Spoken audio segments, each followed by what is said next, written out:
Welcome to a brand new section in the Digital Marketing Masterclass. Phil here again, and in this section we're talking about YouTube, and in the following section we're talking about video marketing. Both are very similar. This one is more about how you grow and use YouTube as a digital marketer, and in the next section we're talking more about the basics of video and how we use video as a marketer.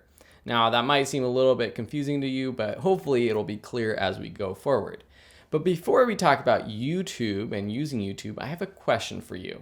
Are you trying to grow a YouTube channel of your own for your brand?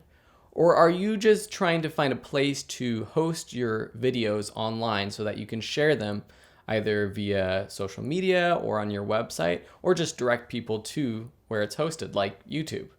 This is an important question because growing a YouTube channel is a lot of work. It could be a business in itself. And so if your company is not a video-based business, spending all the time and effort to really grow a YouTube channel might not be the best place to focus all of your energy. Now, of course, this depends on who your target audience is. If your target audience is on YouTube, then great, you should be using YouTube.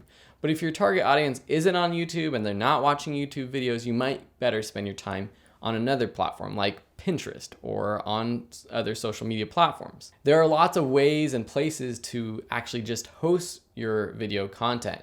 One company, Wistia, I've mentioned before in this class, is great for companies because they allow you to host videos and customize how it looks, the design and feel of your video player if you're hosting it or if you're embedding it on your own website.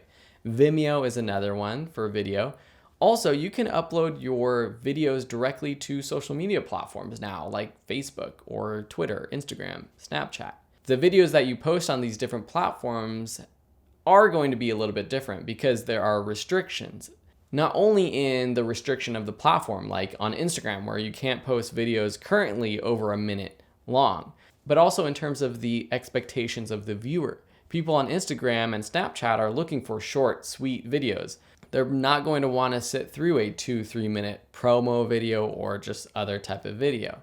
That might work better on Facebook or on YouTube. At the end of the day, if you are using video to market, I do think you should build a brand and a channel on YouTube. It is the second largest search engine after Google, and Google owns YouTube. So a lot of YouTube videos actually show up in Google results. And so that's a good thing.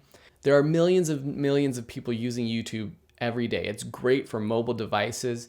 And in fact, more 18 to 49-year-olds watch YouTube content on their mobile device than any other cable or network television station or network. That's huge. YouTube is taking over and disrupting how people consume video. It's not just in the theater anymore. It's not just on TV anymore. And we know this. Mark Zuckerberg of Facebook has said that video content will make up the majority of content shared on Facebook within the next few years. I already see it right now. If I search on my own newsfeed, most of the content is video. So yes, you should be sharing your videos on Facebook as well, and even hosting on Facebook. But this section is about YouTube.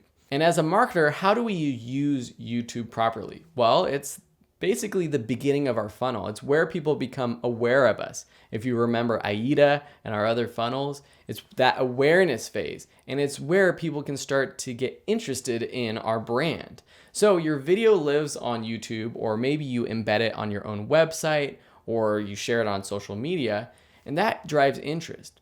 There's tools like YouTube cards. There used to be annotations. There's the end screen. You can have call to actions within your video. You can use the YouTube description to link out and back to your website or to wherever you want to send that traffic. Some of those people who watch will then click on that link. And on that page, you need to decide, what are you trying to do? Are you trying to get someone to buy a product or service?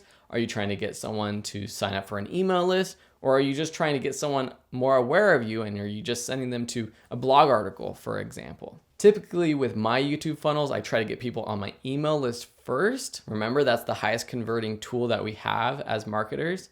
And so I'll send people to a landing page with an opt-in form or to a blog article that's relevant to them, that's relevant to that video or related, and it has an opt-in form on there too. Of course, once they get on that opt-in form, they We have their email, we can send them emails, we can put them on an email sequence, and that's how we get people from YouTube to purchase our products and services. The key is to know your goals. Are you trying to build your tribe?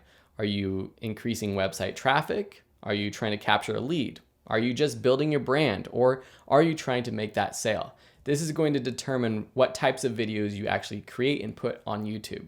And also how you write copy and use calls to actions within your video or the description to actually get that action to take place. There are lots of different types of marketing videos out there. This is the content marketing that we're talking about. Some examples that you can use for your own business are customer testimonials, product demonstrations, explainer videos and tutorials, thought leader interviews, case studies, live streaming and events, or even just vlogging, showing the personality and the backstory of your business and brand.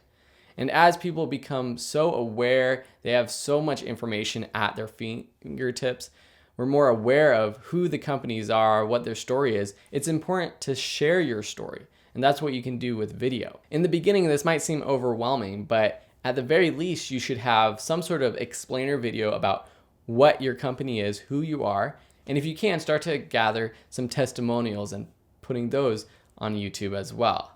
In the next few lessons, we're going to be talking about how you can be more successful on YouTube. Hopefully by now you have a better understanding what YouTube is and why we will use it as a digital marketer.